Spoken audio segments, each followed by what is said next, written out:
Oke.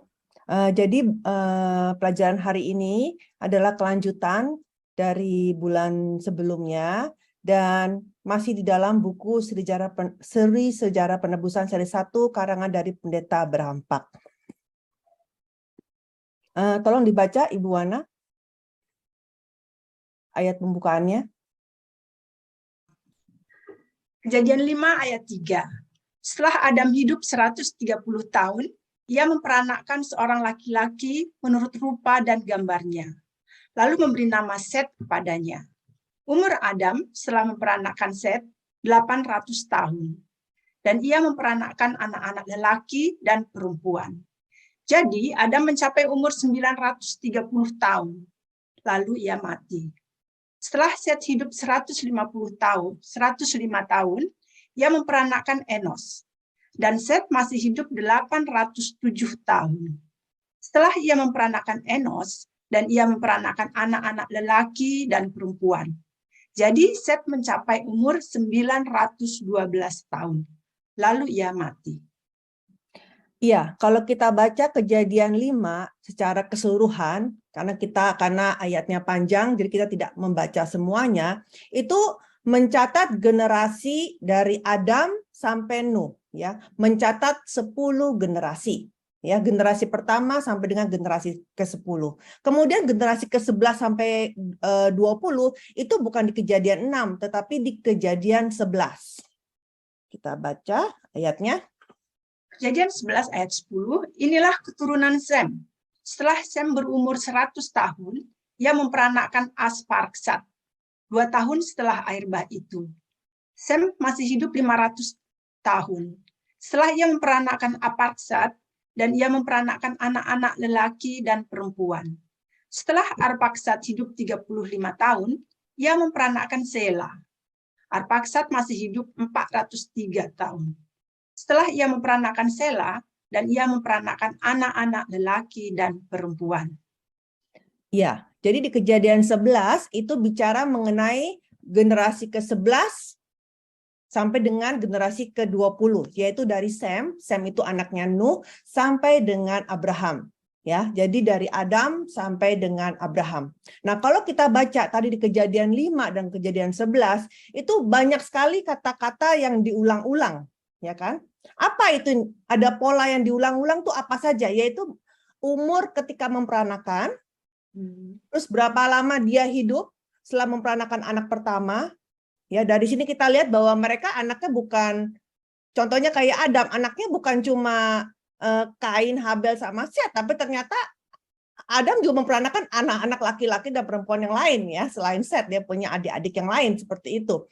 Dan juga ditulis mengenai mereka matinya di umur berapa. Nah, cuma memang yang matinya di umur berapa ini hanya ada di Kejadian pasal 5. Di Kejadian 11 tidak ditulis mereka mati di umur berapa. Tetapi dari Kejadian 5 dan Kejadian 11, kalau kita masukin ke dalam tabel, itu seperti ini. Ya, jadi di situ ada tulis Adam memperanakan di usia 130 tahun. Memperanakan Set di usia 130 tahun. Kemudian setelah itu dia hidup lagi selama 800 tahun. Dan memperanakan anak-anak laki dan perempuan. Dan akhirnya dia mati di umur 930 tahun. Jadi tinggal 130 ditambah 800 sama dengan 930. Ya. Nah, tetapi kalau kita lihat tadi tabel ini, kelihatannya ada warna merah, ya kan? Nah, kenapa saya kasih warna merah? Karena yang di warna merah itu tidak ada di dalam ayatnya. Contohnya tadi yang di generasi ke-11 yang tadi sudah dibaca, yaitu si Sem. Di Sem hanya dibilang memperanakan Arpaksad di umur 100 tahun. Setelah itu hidup lagi 500 tahun. Nggak dibilang dia umurnya mati umur berapa, tapi dari sini kita bisa hitung. Jadi masih bisa kita hitung matinya umur berapa. Dari 100 tambah 500. Ya. Kemudian di situ kita lihat lagi ada mengenai Nuh. Nah, ini juga agak tricky di sini ya. Karena di sini kalau kita lihat dari 20 generasi ini anak-anaknya semua banyak. Kan Adam, Set, Enos, Kenan, Mahalalel semuanya punya anak-anak laki-laki dan anak perempuan. ya kita nggak bisa hitung. Tetapi khusus untuk si Nuh, ya anaknya cuma tiga. Dan itu ketika memperkenalkan anaknya Nuh, di Alkitab langsung diperkenalkannya sekaligus, yaitu Sem, Ham, dan Yafet. Ya, coba kita lihat di sini. Tolong dibaca, Bu. Kejadian 5 ayat 32, setelah Nuh berumur 500 tahun, ia memperanakan Sem, Ham, dan Yafet. Iya, kalau yang tadi kan sebelum-sebelumnya jelas banget ya, memperanakan si A gitu. Tetapi khusus untuk si Nuh ini agak spesial ya, karena anaknya cuma 3, ya Tuhan langsung menjabarkannya. Berumur 500 tahun, Sem, Ham, dan Yafet. Kalau begitu, di umur berapa Nuh memperanakan Sem? Karena tidak ada kata-kata yang jelas di situ ya. Nah, kita tidak boleh asal menebak-menebaknya karena di Alkitab itu semuanya ada dan kita harus berdasarkan Alkitab. Kita akan lihat bagaimana kita bisa mendapat angka 502. Coba tolong dibaca Kejadian 11 ayat 10. Inilah keturunan Sem. Setelah Sem berumur 100 tahun, ia memperanakan Arpaksad. 2 tahun setelah air bah itu. Ya, jadi dibilanginnya setelah air bah, 2 tahun kemudian dia punya anak namanya Arpaksad. Berarti ketika air bah datang, umur Sem berapa? Nah, sekarang by the way ini sekarang kita banyak matematika ya di sini ya. Ngitungnya gampang. Berarti 100 dikurang 2 sama dengan 98 tahun. Ini setuju? Setuju ya?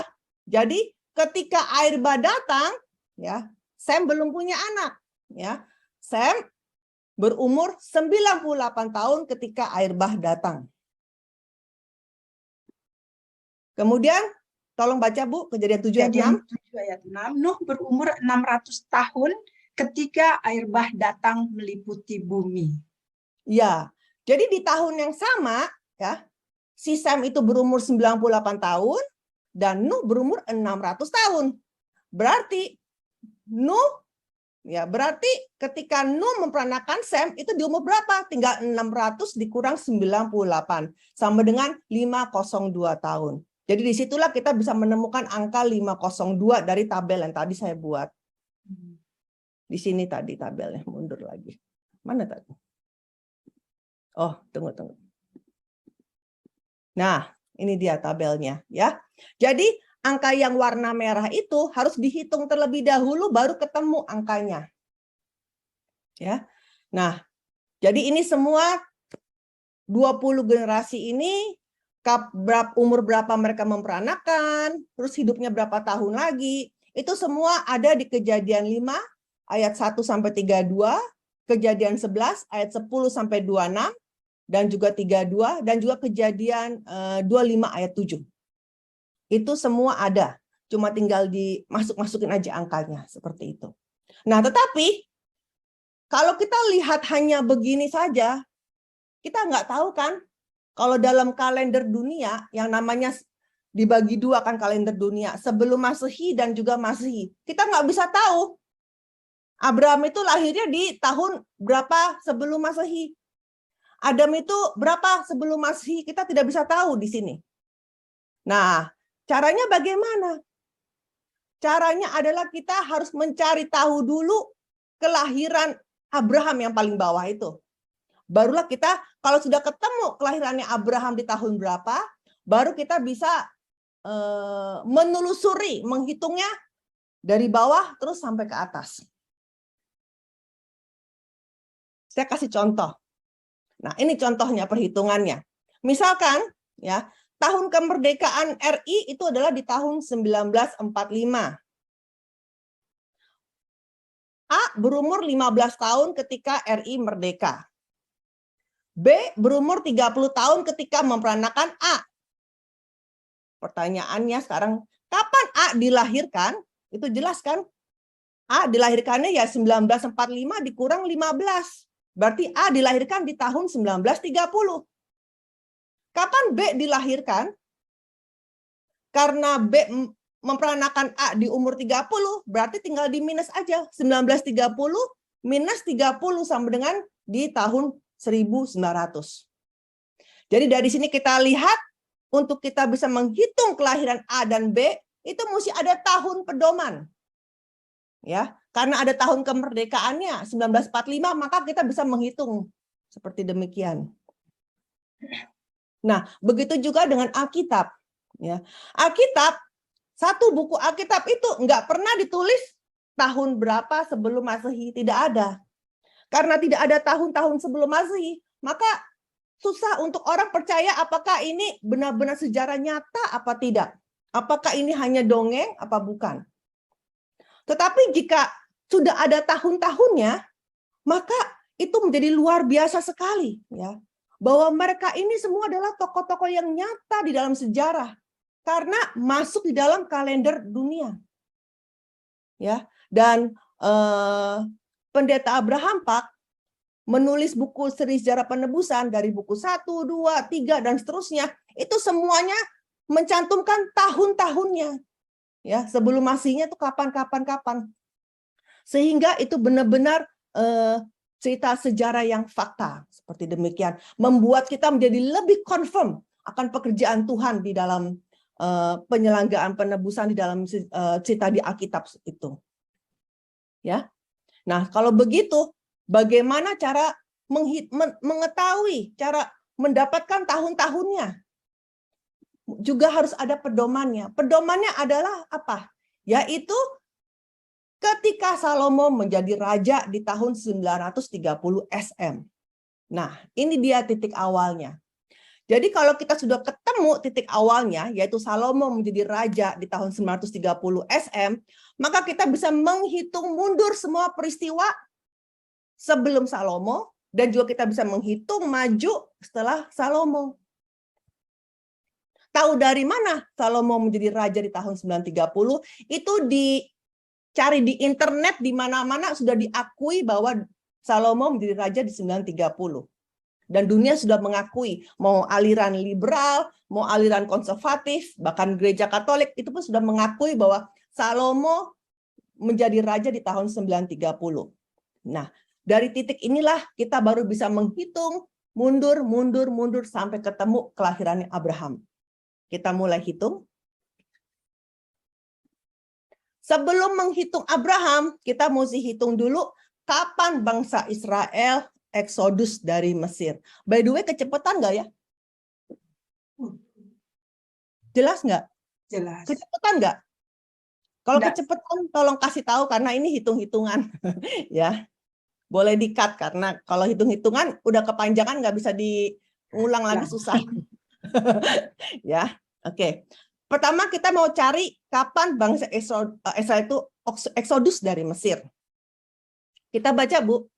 1 Raja 6 ayat 1. Dan terjadilah pada tahun ke-480 sesudah orang Israel keluar dari tanah Mesir. Pada tahun ke-4 sesudah Salomo menjadi raja atas Israel. Dalam bulan Ji, yakni bulan yang kedua. Maka Salomo mulai mendirikan rumah bagi Tuhan. Iya, jadi di sini dikatakan setelah 480 tahun sesudah Eksodus, Bait Suci Salomo mulai didirikan. Itu jelas banget ya di situ ya, di 1 Raja-Raja. Jadi mereka bilang 480 tahun setelah Eksodus, Bait Suci Salomo mulai didirikan. Tolong dibaca lagi 2 Tawarikh. 2 Tawarikh 3 ayat 1-2. Salomo mulai mendirikan rumah Tuhan di Yerusalem di Gunung Moria, di mana Tuhan menampakkan diri kepada Daud, ayahnya, di tempat yang ditetapkan Daud, yakni di tempat pengirikan Ornan, orang Yebus itu. Ia mulai mendirikan rumah itu dalam bulan yang kedua, pada tahun ke-4 pemerintahannya.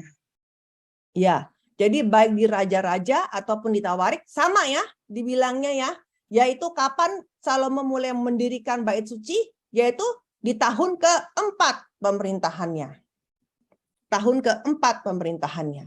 Nah, Salomo dilantik menjadi raja pada tahun 970 SM. Berarti kapan mulai bait suci Salomo dibangun?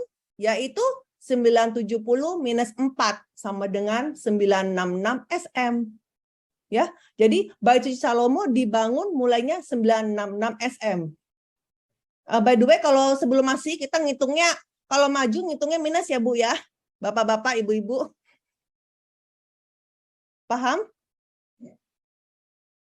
Halo? Dari saya mewakili, saya paham Bu. Oke, baik. Ya. Kalau yang lain apa? Nanti nanya lagi kenapa minus kan gitu. Ya, karena kan dia maju. Kalau SM tuh kalau maju berarti semakin kecil kan, seperti itu, ya kan? Nah, karena eksodus dari Mesir itu dikatakan 480 dari pembangunan, maka 966 ditambah 480 sama dengan 1446 SM. Inilah tahun eksodus bangsa Israel dari Mesir. Ya, luar biasa ya. Selama ini kita nggak pernah sadar itu kapan ya itu terjadinya ya. Tapi dari buku 1 kita sudah tahu bahwa eksodus dari Mesir itu terjadi di tahun 1446 SM. Nah, kalau eksodus dari Mesir kita tahu, berarti kita mau tahu kapan bangsa Israel masuk ke Mesir, kan itu. Nah, oh ya, sebelumnya ini saya kasih garis tahunnya supaya lebih gampang. Takutnya nanti bingung ya. Nah, seperti itu. Tahun Salomo menjadi raja di tahun 970 SM. Kemudian 4 tahun kemudian bait sucinya mulai dibangun. Dan di ayat dibilanginnya pembangunan dimulai 480 setelah Eksodus. Jadi tinggal mundur. Ya, 480. Sehingga ketemulah tahun Eksodus 1446 SM. Nah, sekarang tolong dibaca, Bu. Keluaran 12 ayat 40 sampai 41. Lamanya orang Israel diam di Mesir adalah 430 tahun. Sesudah lewat 430 tahun, tepat pada hari itu juga, keluarlah segala pasukan Tuhan dari tanah Mesir. Ya, jadi kalau begitu, kapan mereka masuk? Tinggal dijumlahin. Ya, 1446 ditambah 430. Jadi, keluarga Israel itu masuk ke Mesir, 70 orang, itu adalah di tahun 1876 SM. 1876 SM. Tinggal dijumlahin saja. Nah, tolong dibaca, Bu. Kejadian 47 ayat 9, jawab Yakub kepada Firaun, tahun-tahun pengembaraanku sebagai orang asing berjumlah 130 tahun. Tahun-tahun hidupku itu sedikit saja dan buruk adanya, tidak mencapai umur nenek moyangku, yakni jumlah tahun mereka mengembara sebagai orang asing. Iya. Jadi saya ceritain sedikit. Kan si Yusuf itu adalah anak Yakub kan, anak Yakub yang ke-11 ya kan. Kan Yusuf itu menjadi mangku bumi di Mesir. Ya. Dan waktu itu terjadilah masa kelaparan yang hebat. Dan masih lama. Masih 5 tahun lagi. Dan kemudian saudara-saudara Yusuf datang untuk beli makanan. Dan akhirnya mereka bertemu dan Yusuf bilang, bawa keluarga kamu semua, bawa bapak kamu, semua keluarga kamu ke sini, pindah ke Mesir karena kelaparannya masih panjang gitu, kan? Nah, seperti demikian, maka itu kemudian ayahnya Yusuf yaitu Yakub dan juga rombongan seluruh keluarganya itu berbondong-bondong pindah ke Mesir. Nah, yang namanya masuk pindah ke Mesir karena itu negaranya punya Firaun, tentu mesti permisi dong, ya kan? Permisi mau tinggal di Mesir, ya kan? Maka waktu itu Firaun Yusuf membawa Yakub untuk memperkenalkan dirinya kepada Firaun, ya, untuk minta permisi untuk tinggal di tempat Mesir, ya kan? Dan waktu itu Firaun interview Yakub, berapa umur kamu Yakub, gitu, ya kan? Terus Yakub bilang umur saya 130 tahun. Nah, berarti, ya kan? Kalau Yakub tinggal dilahirkannya kapan? Tinggal 1876 ditambah 130. Berarti Yakub dilahirkan di 2006 SM. Ya, kan tadi masuk ke Mesir di 1876. Waktu masuk umur Yakub 130. Berarti hanya tinggal dijumlahkan saja. Ya, sehingga Yakub dilahirkan di 2006 SM. Kemudian kita lihat Ishak. Kapan Ishak dilahirkan? Tolong dibaca. Kejadian 25 ayat 26. Sesudah itu keluarlah adiknya, tangannya memegang tumit Esau. Sebab itu ia dinamai Yakub. Ishak berumur 60 tahun pada waktu mereka lahir. Ya. Ya, karena Yakub dilahirkan di 2006, Ishak melahirkan Yakub di umur 60, berarti Ishak dilahirkan pada tinggal dijumlahin 60 saja. 2006 ditambah 60 sama dengan 2066 SM. Coba tolong baca. Kejadian 21 ayat 5. Adapun Abraham berumur 100 tahun ketika Ishak anaknya lahir baginya. Ya, karena Ishak lahirnya di 2066 dan Abraham melahirkan Ishak di umur 100 tahun, maka tinggal dijumlahin 100 menjadi 2166 SM. Disinilah kita ketemu Abraham dilahirkan di 2166 SM. Dan luar biasanya, coba lihat, itu angkanya bagus ya. Yakub 2006, Ishak 2066, Abraham 2166. Pas banget ya, 666 semua angkanya ya. Wah, luar biasa banget. Tuhan itu membuat sedemikian rupa sehingga kita yang belajar itu mudah mengingatnya, ya, seperti demikian. Ya. Nah, sekarang karena kita sudah tahu Abraham 2166, kita bisa masukkan ke tabel yang tadi. Nah, ini dia. Kita masuk, berarti tahun kelahiran si Abraham, itu yang paling bawah, nomor 20, 2166. Nah, kalau sudah tahu tahun kelahiran, gampang ngitung tahun kematiannya. Ya tinggal 2166, ya, dikurang 175. Kan umurnya Abraham hidup sampai dengan 175 tahun, ya kan?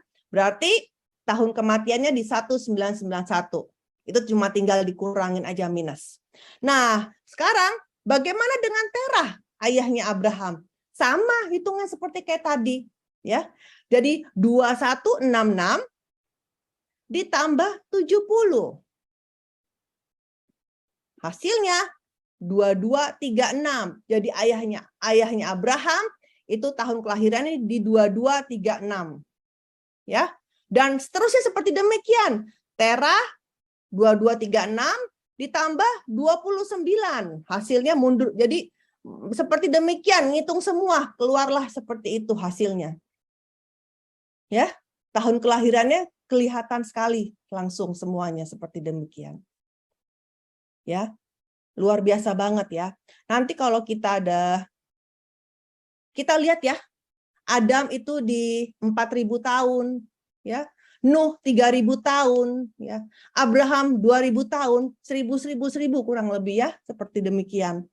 Ya. Ini mengerti nggak hitungannya? Mengerti ya? Saya nggak bisa lihat muka kalian soalnya lihatnya cuma screen. Mengerti ya? Mengerti. Oke, siap. Nah, sekarang kita mau lihat, ini kan terlalu banyak kita belajar 20 generasi hari ini, ya kan? Jadi kita mau belajar yang 10 generasi pertama dulu, terutama kita belajar generasi 1 sampai generasi kelima dulu hari ini, ya. Dan kita akan lanjutkan ke bulan berikutnya. Nah, kalau kita lihat dari Adam sampai dengan Nuh 10 generasi, ya, itu ada siklus yang diulang, yaitu ada 2 kali siklus yang diulang, yaitu pertama mengenai kejatuhan Adam, ya, pengusiran dari Taman Eden, dan juga ada pemulihan lewat Set. Kemudian siklus yang kedua adalah kejatuhan umat manusia, ya, kemudian ada penghakiman air bah, dan juga kemudian ada pemulihan lewat Nuh. Nah, kalau kita lihat dari 10 generasi yang tadi, ya, tokoh yang terpenting di sini adalah yang harus kita perhatikan adalah Henokh. Karena Henokh adalah satu-satunya tokoh yang diangkat ke sorga di 10 generasi itu. Ya, nah kita nggak usah lihat-lihat yang generasi ke-11 dan seterusnya. Kita fokus ke 10 generasi ini saja. Kita lihat di sini. Ya. Selain itu di Alkitab ada penjelasan yang lebih rinci ya mengenai tokoh Lamek. Lamek ini adalah generasi ke-9 Adam, yaitu ayahnya Nuh. Nah, karena di Alkitab itu nama Lamek ini ayahnya Nuh dirinci dengan lebih panjang, maka kita harus pay attention dengan Lamek ini.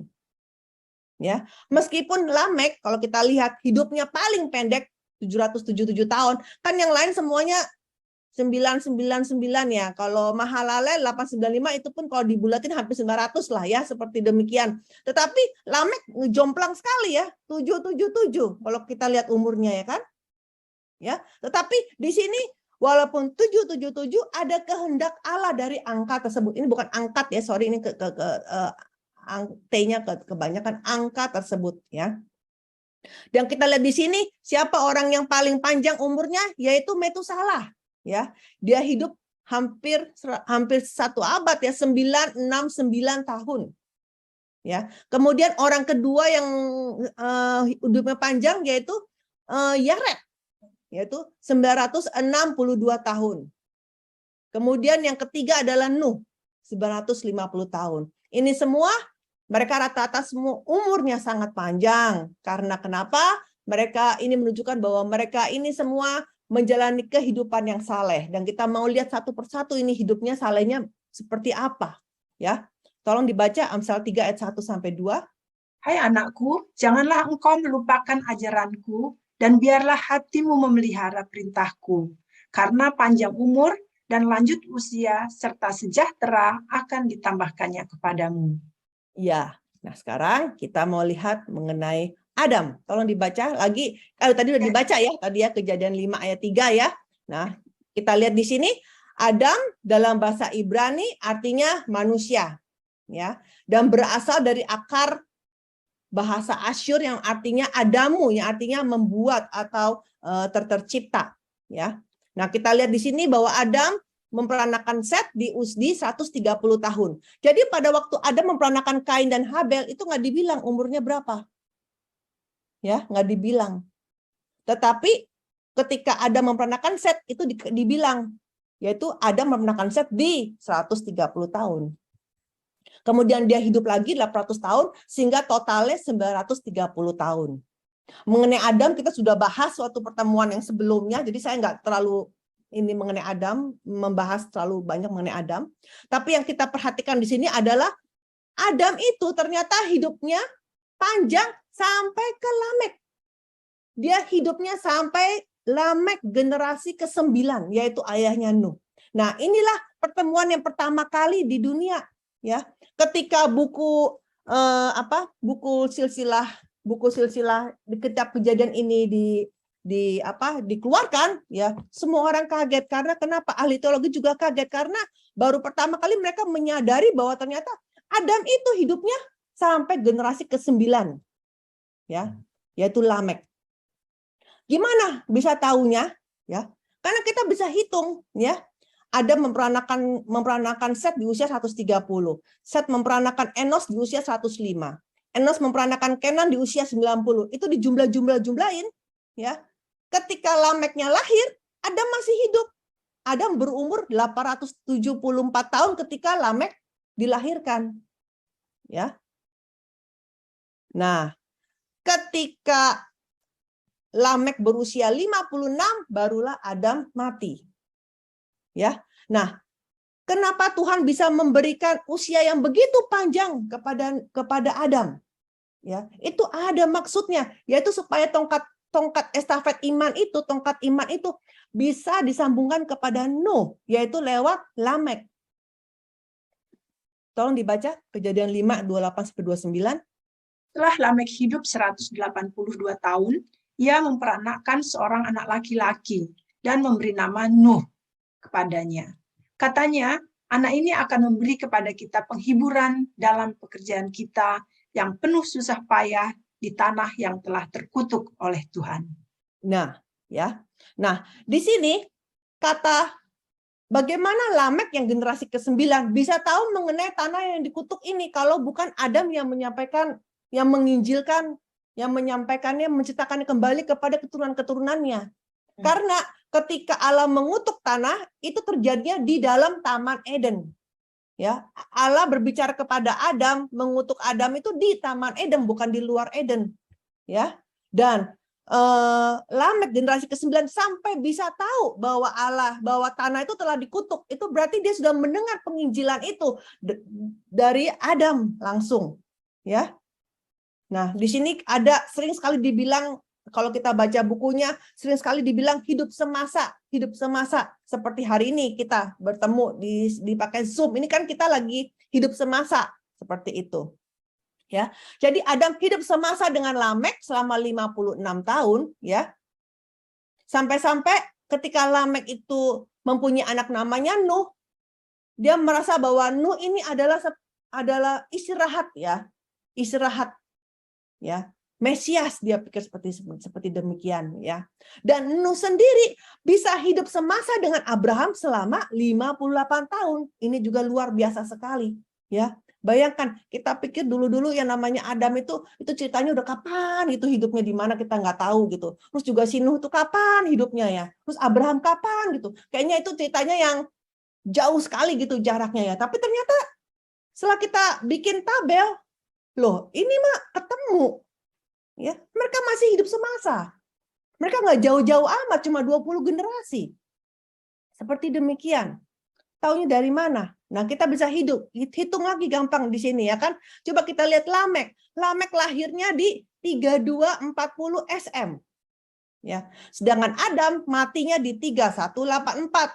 Berarti Adam hidup semasa dengan Lamek selama 56 tahun. Begitu juga dengan Abraham.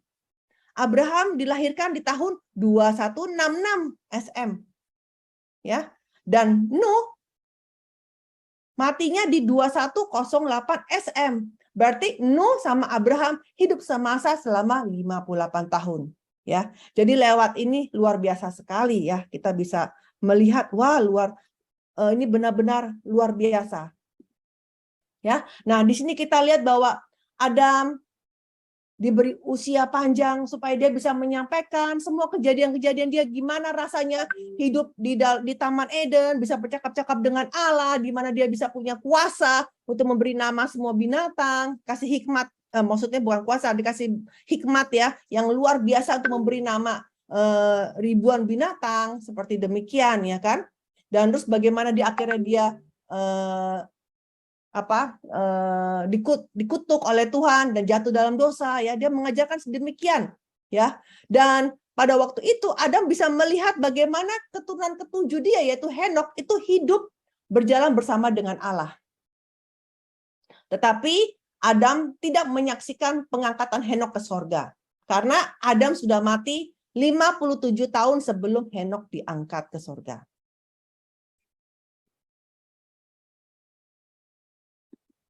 Nah, ini yang saya saya scan dari buku pertama ya. Itu jelas sekali angkanya ya di sini ya. Ada tahun-tahunnya dan di tabelnya juga lebih bagus daripada yang saya buat. Ya, di sini lihat Adam ya 930 tahun. Nah, ketika itu kita lihat Henok ya. Henok itu diangkat ke sorga di tahun 987. Kok 987? Sorry. Ini nih, 987. Beda kan? Lihat nih. Beda banget. Jadi Adam tidak bisa melihat Henok diangkat ke sorga karena dia sudah mati dulu. Seperti demikian. Ya, nggak bisa menyaksikan Henok diangkat ke sorga. Tapi Adam sudah menyaksikan bagaimana Henok berjalan bersama dengan Tuhan. Di sini ada katakan tesis dan penyampaian secara sistematis pertama di sepanjang sejarah dunia. Artinya belum pernah ada orang yang mengungkapkan tahun-tahunnya sedemikian rupa, ya. Jadi ketika kita belajar silsilah di kitab Kejadian, kita sangat wow, luar biasa banget ya. Kita bisa melihat bagaimana semua 20 generasi ini dijejerkan, baru ketahuan wah ini hidupnya sampai dengan sekian sampai sekian, itu baru luar biasa banget. Ya, kita lihat di sini Nuh dengan Abraham, ya. Kita lihat juga sama, ya. Nuh dan Abraham, ya. Jadi masih bisa sempat hidup semasa selama 58 tahun. Kalau pakai tabel seperti ini jelas banget kelihatannya daripada tadi yang saya buat. Tapi saya nggak bisa buat seperti ini. Jadi saya tinggal mau nggak mau saya tinggal saya scan aja tabelnya dari buku. Nah, sekarang kita mau belajar mengenai Set. Tadi kita udah bahas mengenai Adam, dan sekarang kita mau bahas mengenai Set. Ya, tadi sudah dibaca Kejadian 5 ayat 6. Ya, Set memperanakan Enos di usia 105 tahun. Ya, kemudian dia hidup 807 tahun lagi, dan dia pun memperanakan anak-anak lelaki dan perempuan, dan dia mati di usia 912 tahun. Set artinya pengganti, orang yang ditetapkan, atau juga fondasi atau dasar. Nah, uniknya, khusus untuk nama Set ini, ya, ketika Adam memperanakan Kain dan juga Habel, tidak dikatakan bahwa Kain dan Habel itu membawa gambarnya Adam. Ya. Tetapi khusus Set itu dikatakan, coba Kejadian 5 ayat 3 tolong dibaca. Setelah Adam hidup 130 tahun, ia memperanakkan seorang laki-laki menurut rupa dan gambarnya, lalu memberi nama Set kepadanya. Iya, berarti yang membawa gambar Adam, ya, karena gambar Adam itu diciptakan dari Allah kan, gambar Allah kan, ya kan. Walaupun dia sudah jatuh dosa, walaupun belum sempurna 100%, tetapi gambar Allah yang memang belum sempurna ini pun sudah diwariskan kepada Set. Dari sini jelas sekali bahwa Kain tidak membawa gambar Adam. Ya, kan Adam diciptakan menurut gambar Allah, ya kan? Jadi Allah, Adam, Set. Seperti demikian. Dan kemudian tolong dibaca Kejadian 4 ayat 25. Adam bersetubuh pula dengan istrinya, lalu perempuan itu melahirkan seorang anak laki-laki dan menamainya Set. Sebab katanya, Allah telah mengaruniakan kepadaku anak yang lain sebagai ganti Habel, sebab Kain telah membunuhnya. Iya, jadi dikatakan bahwa Set adalah anak yang lain, benih yang lain yang telah diberikan oleh Allah. Nah, kan Yesus pernah berfirman bahwa semua kitab suci, waktu Yesus bilang kitab suci itu perjanjian baru belum dibuat kan? Berarti pada waktu Yesus bilang semua kitab suci itu menyaksikan mengenai aku, itu artinya kan perjanjian lama, ya kan? Nah, berarti Set juga menyaksikan Yesus. Set juga adalah gambarannya Yesus. Ya, karena sebagai benih yang lain, ini adalah gambaran Yesus yang adalah juga benih yang lain. Ya, dia bukan benih dari Yusuf suami Maria, tapi dia adalah benih yang dikandung dari Roh Kudus. Ya, jadi Set adalah gambaran Yesus, ya, yang adalah benih yang lain yang berasal dari Roh Kudus, bukan dari benih Yusuf suaminya Maria. Itu ada di Matius 1 ayat 18 sampai 20 dan Galatia 4 sampai dengan 4. Galatia 4 ayat 4, sorry. Nah, kemudian di dalam arti nama Set tadi, ya, juga dikatakan bahwa artinya adalah orang yang ditetapkan atau fondasi atau dasar. Ya, ini maksudnya apa? Ini terkandung kehendak Allah untuk membangun dasar yang kokoh bagi jalan kedatangan Mesias. Kan keturunan Mesias itu mesti ada ujungnya kan, mesti ada dasarnya kan. Dasar itu siapa? Yaitu si Set itu. Ya, yaitu keturunan Set.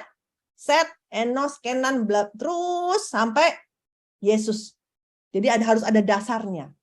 Ya, seperti demikian. Dan seperti juga Set adalah dasar, ya, dari kedatangan Yesus Kristus Mesias, gereja juga, gereja yang benar itu adalah gereja yang didirikan di atas dasar firman Yesus Kristus, yang adalah batu karang rohani, ya, seperti demikian. Jadi gereja pun juga harus berdiri atas dasar firman Yesus Kristus.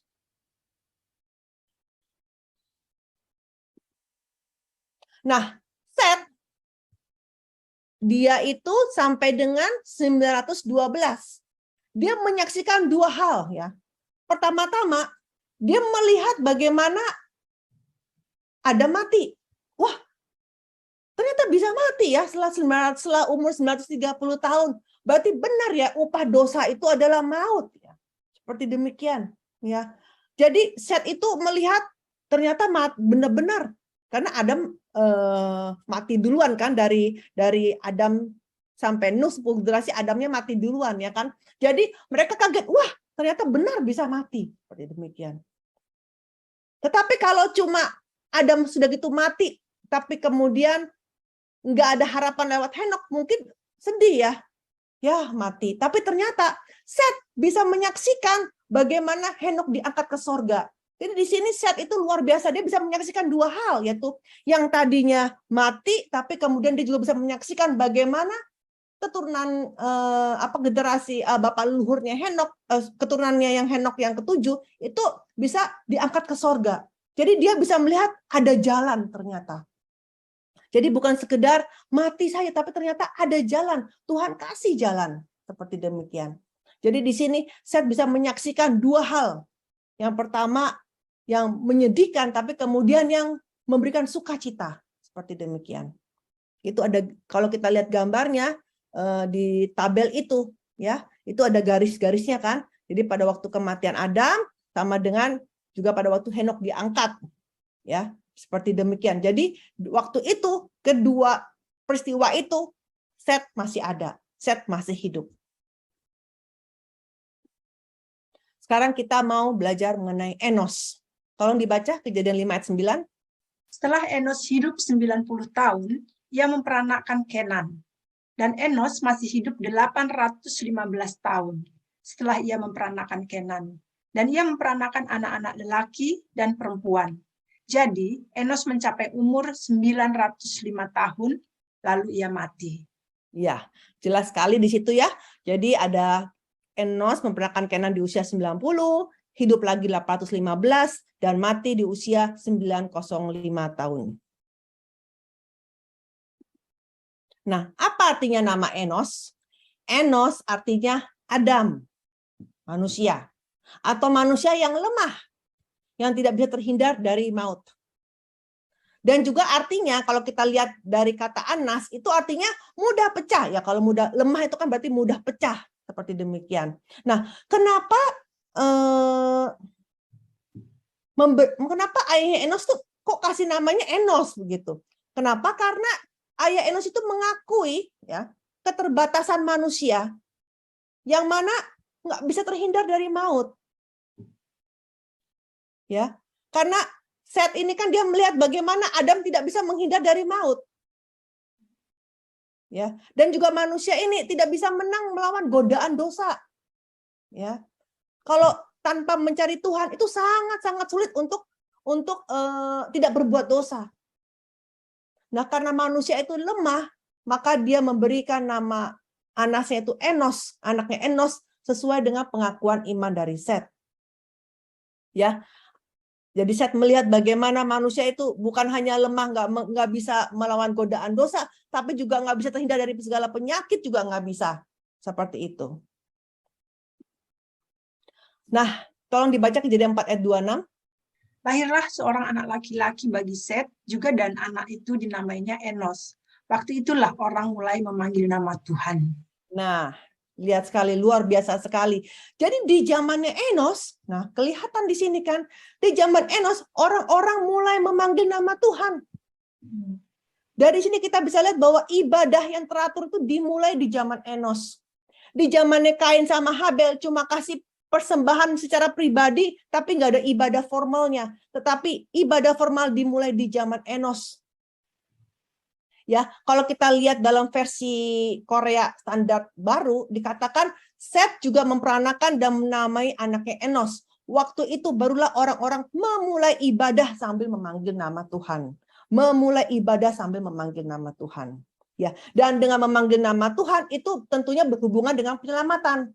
Minta tolong sama Tuhan. Karena dunia ini penuh dengan dosa, tidak bisa melawan dosa, maka minta tolong kepada Tuhan. Ya, dan Tuhan akan menyelamatkan kepada orang yang berseru kepadanya. Itu ada di Kisah 2 ayat 21. Dan barang siapa yang Oh, sorry. Dibaca. Ya, silakan. Dan barang siapa yang berseru pada Tuhan akan diselamatkan. Amin. Nah, kemudian kan tadi kata memanggil ya. Waktu itu orang mulai memanggil nama Tuhan. Nah, memanggil sendiri itu ternyata dalam bahasa Ibrani kara yang juga artinya berteriak dengan keras, berseru gitu. Ya, ini juga memberitahukan bahwa nama Tuhan itu mulai diberitakan. Ya, jadi ini beda banget dengan keturunan Kain. Ya, kalau dalam menghadapi godaan dosa, itu keturunan Kain lebih memilih untuk pergi meninggalkan Tuhan, tetapi keturunan Set itu memilih untuk lebih mendekat kepada Tuhan, merendahkan dirinya untuk menerima pertolongan dari Tuhan lewat ibadah, memanggil nama Tuhan lewat ibadah, seperti demikian.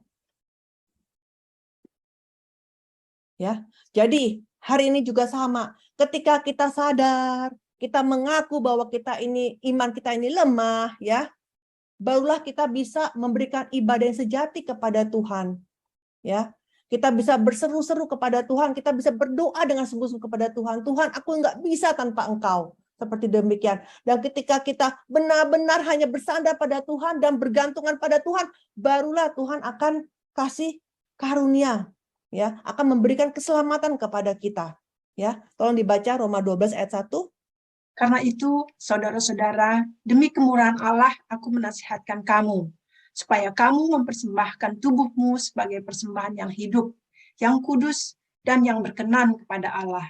Itu adalah ibadahmu yang sejati. Ya, jadi kita haruslah menjadi orang yang rendah hati, itu bisa menerima ajaran firman Tuhan, menerima teguran dari Tuhan, ya, seperti demikian. Ketika kita menerima teguran dari Tuhan dengan menerima dengan rendah hati semua firman Tuhan, maka kita pun bisa memberikan ibadah yang sejati. Sekarang kita bahas mengenai Kenan. Tolong dibaca. Kejadian 5 ayat 12, setelah Kenan hidup 70 tahun, ia memperanakkan Mahalalel. Dan Kenan masih hidup 840 tahun. Setelah ia memperanakkan Mahalalel, dan ia memperanakkan anak-anak lelaki dan perempuan. Jadi Kenan mencapai umur 910 tahun. Lalu ia mati. Ya, Kenan memperanakkan Mahalalel di usia 70 tahun. Hidup lagi 840 tahun dan kemudian mati di usia 910 tahun. Apa arti nama Kenan? Kenan artinya anak laki-laki yang diperoleh dengan tidak terduga. Kayak surprise gitu ya. Anak laki-laki yang diperoleh dengan tidak terduga. Atau juga milik yang amat besar. Dan juga artinya unik juga ya, berasal dari kata kanan yang artinya bersarang atau membuat sarang. Nah, tadi di zaman Enos ibadah baru dimulai. Orang-orang mulai memanggil nama Tuhan. Nah, sekarang di zaman Kenan ngapain? Di zaman Kenan melalui ibadah fondasi iman itu diperluas ya, dengan membangun sarang iman. Maksudnya apa? Misalkan masing-masing memanggil nama Tuhan, mulai menjalankan ibadah, kemudian berkumpul, misalkan di gereja, itu adalah sarang iman kan? Kayak sekarang ini kelompok apa nama tadi, kelompok Tumbuh bersama. ya KTB, itu adalah sarang iman itu sarang iman ya kan? Nah, lewat sarang iman ini kan kalau anak-anak burung itu dikasih makan, dipupuk ya seperti demikian kan, sehingga menjadi bertumbuh. Iman kita juga bertumbuh di sarang iman itu seperti demikian ya. Sehingga pada akhirnya kita bisa mendirikan iman yang benar. Nah, hasilnya ketika kita punya iman yang benar, apa hasilnya? Yesus anak Allah itu datang ke dunia sebagai hadiah yang tak terduga bagi umat manusia. Ya, hadiah Tuhan kasih kita hadiah yang tak terduga. Kenapa dikatakan hadiah yang tak terduga? Ya, tadi kan dibilang tuh nama Kenan artinya anak laki-laki yang diperoleh dengan tidak terduga. Kenan juga menggambarkan Yesus. Bagaimana Kenan bisa menggambarkan Yesus? Ya, karena Yesus itu adalah yang tak terduga. Kenapa dibilang hadiah yang luar biasa yang tak terduga bagi umat manusia? Karena penyelamatan itu terlalu besar, terlalu tinggi, terlalu dalam untuk bisa diterima. Penyelamatan, kemurahan, penebusan itu terlalu besar ya, yang sebenarnya kita nggak layak untuk menerima penebusan itu.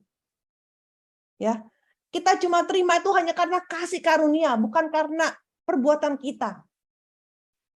ya. Terlalu Yesus mau mati untuk kita itu terlalu besar ya, terlalu tinggi, yang terlalu dalam, yang nggak bisa kita pikirkan dengan pikiran manusia. Tolong dibaca Efesus 2:8. Sebab karena kasih karunia kamu diselamatkan oleh iman. Itu bukan hasil usahamu, tetapi pemberian Allah. Itu bukan hasil pekerjaanmu. Jangan ada orang yang memegahkan diri. Berarti ini adalah hadiah kan? Hadiah yang tak terduga ya. Yang tadinya putus asa, harusnya upah dosa dalam maut, itu di Roma 6 ayat 23, tapi ternyata Yesus datang, ya, Yesus datang turun ke bumi ini, ya, memberikan hadiah yang sangat besar, dan siapa aja bisa menerimanya dengan semudah itu, ya. Hanya percaya, ya, nggak usah, hanya dengan iman saja, seperti itu, siapapun dapat menerimanya. Nah, kemudian arti lain dari nama Kenan adalah tadi milik yang amat besar. Jadi Enos memberi nama anaknya Kenan sambil mengharapkan adanya pemulihan pekerjaan kita. Karena sudah kejatuhan ya, karena sejak jatuh ya semua orang berbuat dosa, kemudian ciptaan yang lain juga menjadi jatuh ya. Sehingga mau mengharapkan supaya alam semesta ini dipulihkan dengan sempurna.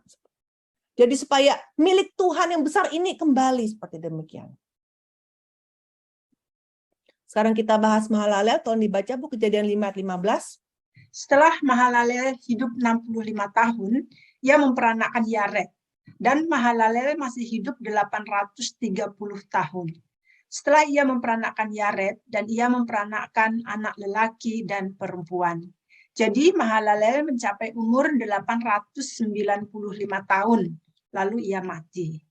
Ya, jadi Mahalalel memperanakkan Yared di usia 65 tahun, hidup lagi 830 tahun, dan mati di umur 895 tahun.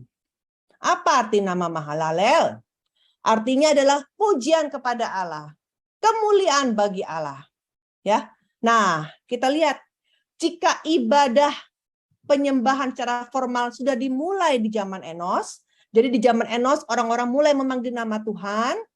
Kemudian di zaman Kenan mulai ada sarang orang-orang beriman ya, dan mulai berkembang. Dan di zaman Mahalalel apa yang terjadi? Allah hadir di dalam ibadah yang penuh dengan pujian dan menerima kemuliaan lewat pujian. Jadi di zaman Mahalalel ibadahnya mulai berkembang menjadi ada puji-pujian. Ya, seperti demikian. Ya. Nah, pujian itu apa sih? Pujian itu artinya adalah memuji dengan lagu. Ya, memuji dengan lagu, ya kan? Pujian juga sebenarnya adalah doa yang bermelodi, ya. Kadang kalau kita mau berdoa kepada Tuhan lagi susah, tapi kadang nggak tahu ya mau doanya gimana. Kita cari aja lagu, ya. Kita nyanyi aja. Itu adalah doa yang bermelodi. Itu pun doa. Maka ketika kita memberikan pujian kepada Tuhan, itu memberikan doa yang bermelodi. Jadi bukan dengan asal-asalan atau dengan sambil menguap-menguap, ya tidak, ya itu doa ya. Dan kenapa? Karena kita tuh ciptaan Tuhan, itu kita harus memberikan pujian kepada yang menciptakan kita. Karena hanya Allah lah yang layak dipuji. Tolong dibaca Mazmur 156. Biarlah segala yang bernafas memuji Tuhan. Haleluya. Ya, haleluya. Artinya pujilah Tuhan. Haleluya. Nah, pujian itu juga adalah daya gerak yang menimbulkan kuasa Allah.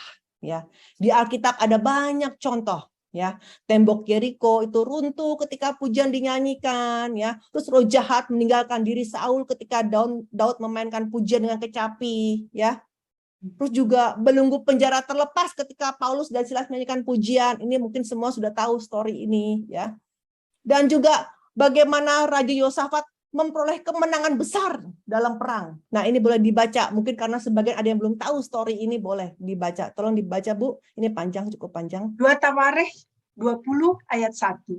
Setelah itu Bani Moab dan Bani Amon datang berperang melawan Yosafat bersama-sama sepasukan orang Meunim. Ya, sebentar. Jadi Yosafat itu adalah Raja Yehuda Selatan ya. Raja Yehuda Selatan. Oke, terus? Datanglah orang memberitahukan Yosafat. Suatu laskar yang besar datang dari seberang laut Asin, dari Edom, menyerang tuanku. Sekarang mereka di Hazezon Tamar. yakni En-Gedi. Ya, tunggu. Jadi ada berapa yang mau berperang kepada Raja Yehuda? Ada 3 negara, Moab, Amon, Meunim. Waduh, 3 lawan 1, ya kan? Terus ayat 3. Yosafat menjadi takut, lalu mengambil keputusan untuk mencari Tuhan. Ia menyerukan kepada seluruh Yehuda supaya berpuasa. Ya, langsung loncat ke ayat 20. Keesokan harinya, pagi-pagi mereka maju menuju padang gurun Tekoa. Ketika mereka hendak berangkat, berdirilah Yosafat dan berkata, "Dengar, hai Yehuda dan penduduk Yerusalem, percayalah kepada Tuhan Allahmu dan kamu akan tetap teguh. Percayalah kepada nabi-nabinya dan kamu akan berhasil." Ya, jadi di sini kita lihat Yosafat ketika ada 3 bangsa mau perang, mau menyerang kerajaannya, apa yang dilakukannya? Dia mencari keputusan untuk mencari Tuhan dan bahkan dia berpuasa. Ya, kan kalau berpuasa sebenarnya jadi lemas kan? Mau perang kok jadi berpuasa kan lemas gitu kan. Tapi di sini dia sampai dia berpuasa memohon kepada Tuhan. Ya. Dan kemudian dia memberikan kekuatan kepada rakyat. Percayalah kepada Tuhan. Terus apalagi Bu, tolong dibaca.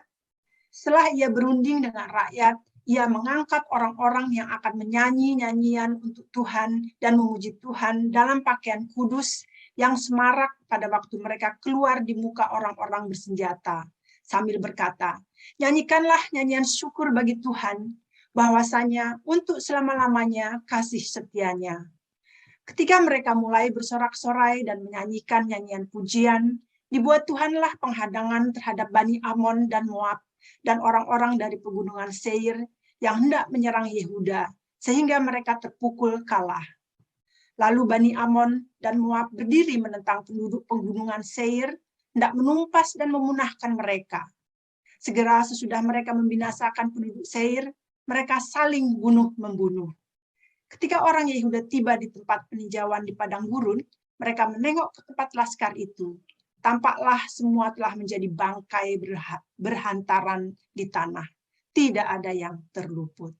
Iya, luar biasa banget ya. Kalau ada perang ya, bukannya menyiapkan senjata perang, malah Yosafat ini orang-orang disuruh bikin kur, Bu. Anggota kur nyanyi, kur itu kan kur nyanyi, ayo nyanyi semua nyanyi, disuruh nyanyi. Ya, gitu kan. Mereka semua disuruh nyanyi. Ya, pakai pakaian kudus kan berarti pakai baju kur istilahnya kalau zaman sekarang ya kan. Jadi mereka semua nyanyi sama-sama.